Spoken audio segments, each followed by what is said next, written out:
YouTube, what's going on? Checking in. I'm here in North Carolina. Just got back from the house. Headed to Florida. Just wanted to give y'all a little update. I want to appreciate all my new subs. I want y'all to continue on hitting that like button. Smash that like button for me. Also subscribe. Share my videos. I'm ready to drop another jewel for y'all. I had a YouTuber email me a couple days ago. I meant to get back with you about that a little earlier, but I got kind of tied up with some other things. But what they asked was, basically well, how do you transition to owner op, and where do you, once you get your truck, or once you buy your first truck, where do you take it? Basically, sum it up. Like, how do you get your loads? How do you dispatch, or how do you find a dispatcher or whatnot? I'm gonna break down that. As far as the transitioning to owner op, you want to make sure you have your things lined up, your credentials.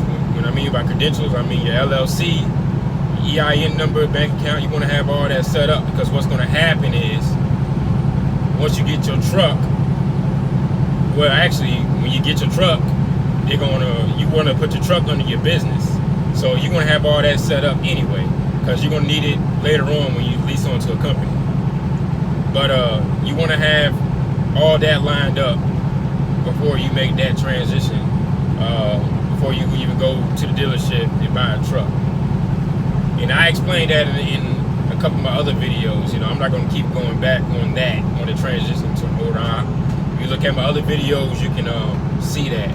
But what I am going to do is go in detail about what to do when you buy your first truck, or where to take it at. Now, when you're buying your first truck, you got your truck, you're ready to go, you're ready to make some money, you should already have a company lined up in mind, because you don't want to go buy your truck. Well, first of all, let me rewind. Because when you buy your first truck, they're going to ask you where you're taking this truck at to make money. So you need to have that company already lined up, because you got to sign like when you go to dealership, you got to sign like a thing where, it basically says that this is where you're taking this truck to make money, basically. And the company signs off of that or something like that. But you need to have that already figured out, where you want to take your truck out. Now, what things you need to factor as far as picking which company to go to, it's kind of up to you. Because one thing you got to factor in is, okay, when you want to lease your truck over to somebody, or to a company, to a carrier, you got to factor in whether you want to get paid percentage, or you want to get paid by the mile. Now, percentage, they take out a percentage, and then the rest is paid to the truck. They take out their cut, the company take out their cut, and the rest is paid to the truck. By mile, you're running a certain amount of miles. We'll say like most companies do, like most companies be like, okay, they'll be like $1.10 or something like that, plus fuel surcharge. Okay, so whatever miles you run, you get paid that $1.10 plus the fuel surcharge. Now I never ran with a company that paid by mile. I always went to the percentage side, because I felt that I run less miles and I get paid a percentage, and it makes more sense. If you're running a mile and you're running about a mile, you're running your truck down. You're running a lot of miles to make that money. So you're gonna be running tons of miles to make money. Like I said, I stated in my previous videos, I barely even scratch 2,000 miles a week. Another thing you want to factor when deciding on picking a company, you want to pick a company whether you want to be self-dispatched or you want a dispatcher. There's plenty of companies got either or, but okay, damn, that dude's smoking. Now, when you when you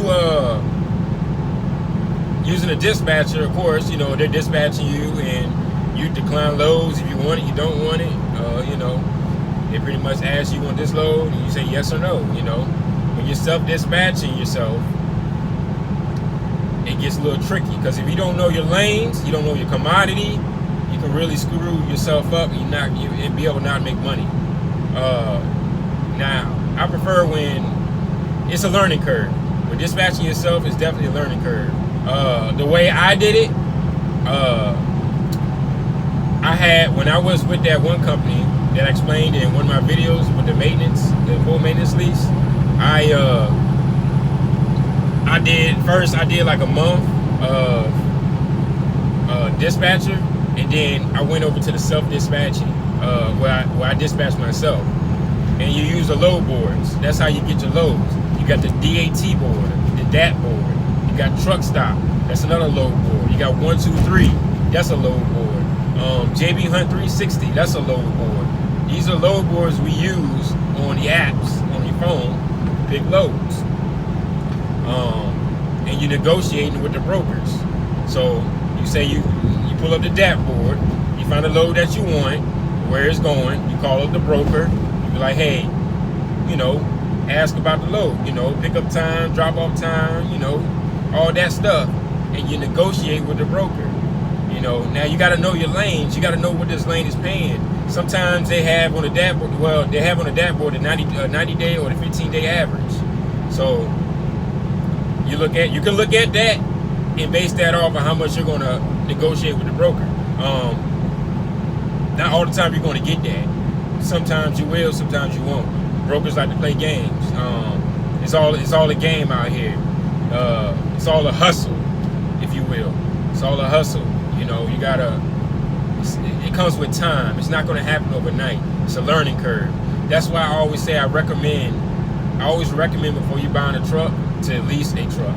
Understand the business side of trucking before you go buy a truck. It'll help you decide whether is this what you want to do going forward. Because once you go to the dealership and get you a truck, you're kind of stuck with the truck. You know, there's no turning it back in. You know, well, you can turn it back in, you know, but you're going to get penalized. So that's why I say, if you're going to buy a truck, at least try a lease. I'm not talking about a lease purchase. I'm talking about a lease. Do a lease. Understand the trucking business.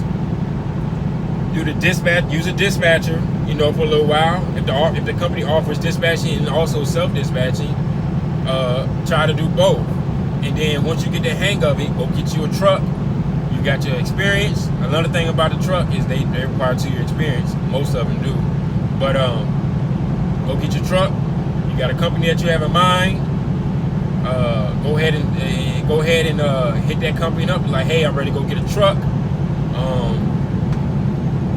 Can y'all sign the little? It's like a little form that's saying, hey, I'm bringing this truck to this company. Whether it's Landstar, Mercer, and these companies are self-dispatch. Landstar, Mercer, I don't know. Snyder got the little choice board thing. Like I said, these are companies. I never worked for these companies though, but you can do your own research and look it up, or call a recruiter and figure out if this company is best for you. You know, a lot of companies require you to stay out. They'll tell you like, hey, you got to be out here 2-3 weeks to make money. No, you don't. That's why I don't like the whole controlling thing with dispatchers, because recruiters or dispatchers, they tell you crazy stuff. You know, hey, I'm running dry box and I'm home every weekend. But that came with time. That didn't happen overnight. I didn't, snap of the finger. I was like, hey, I'm gonna be home every weekend. No, I had to do, I started off doing home every other weekend until I got the hang of it, until I understanding my lanes, until I understanding the commodity, understood how to talk to some of these brokers. There's different ways and tricks to talk to brokers to get what you want. So like I said, it's all a hustle. But these are things you got to factor in when deciding on where to take your truck at. Percentage, you want to get paid by mile? Do you want to dispatch? Do you don't? Your home time, you know. Then you got to figure out what do you want to run. You want to run dry box? You want to run reefer? You want to do flatbed? You know, it's different things you got to figure out before deciding where to take your truck. And I guess I hope that answers the YouTuber's question. I think the person's name was Gabriel or Gabriel. I'm not sure how to say it, but it has some numbers behind it. It's Gabriel or Gabriel. I'm not sure. Don't get me wrong on it, or don't flip out because I got your name wrong. But I hope this answers your question on what to do when you buy your first truck. Like I said, you should have all this thing lined up. These things you should jot down, you know, or what you want to ask a recruiter about. What do you want, you know, and they can be able to tell you that, you know, and then if that doesn't work, then you call another company. Like I said, I never worked for a mega carrier. I never leased my truck onto a mega carrier. The companies I think all the companies I've been at are small carriers, because I felt like they was more one-on-one. You know, they didn't have company drivers. They didn't, you know, they didn't refer to me as a number. You know, stuff like that. That mattered to me. Like I said, I only worked with one mega carrier, and that was JB Hunt, and I was a company driver. But as an owner, I never worked for a mega carrier, so I can't really get into depth about mega carriers. It might work out for you, it might not. For me, I didn't want to go that route. I wanted to go with a smaller carrier. And I hope this helps somebody when deciding on where to lease their truck at. It's just things you got to jot down when you want to ask, or what you want to ask a recruiter. You know, if it's you, it fits you. If it don't, move forward. Keep it moving, find another company. But yeah, I mean, in the video like that, like I said, if y'all have any more questions, man, just continue to hit me up. You can reach me at Calvin, CALVINT0188 @gmail.com. Also, you can hit me up on Instagram.